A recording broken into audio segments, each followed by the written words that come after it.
కురంగ మతంగ పతంగ మీనము. రోగములు స్థూల శరీరమునకు బాధలు కలిగించినట్లే కామము, క్రోధము మొదలైనవి సూక్ష్మ శరీరమునకు బాధలు కలిగించును. అందుచేతనే వాటిని గురించి ఈ విధముగా చెప్పబడింది.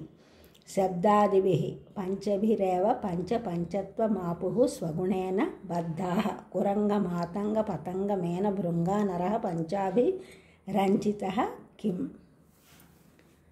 కురంగము అనగా లేడి, మతంగము అనగా ఏనుగు, పతంగము అనగా మిడత, మీనము అనగా చేప, భృంగము అనగా తేనెటీగ.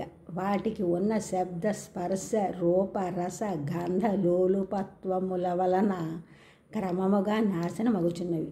వాటికి ఆ ఒక్కొక్క లక్షణము మాత్రమే ఉన్నది. అయితే ఈ 5 లౌల్యములున్న మానవుని గతి ఏమి? కావున ఇంద్రియములను విషయభోగములందు స్వేచ్ఛగా సంచరింపనిచ్చినచో నాశనము తప్పదని స్పష్టమగుచున్నది.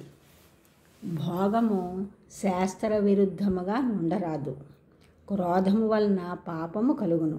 దీర్ఘకాలమునకు అనుష్ఠానము చేయువారి మనస్సులలో కామ క్రోధాదులు ఉద్భవించి వివేకము లుప్తమై అధర్మము పెరిగి ధర్మము తరిగినప్పుడు నారాయణాక్షుడైన సృష్టికర్తయగు విష్ణువు సకల జీవుల శ్రేయస్సు కొరకు ధర్మమును రక్షించుటకు బ్రాహ్మణుల బ్రాహ్మణత్వము కాపాడుటకు తాను దేవకి వసుదేవుల తనయుడై కృష్ణుడుగా లోకమును అవతరించెను.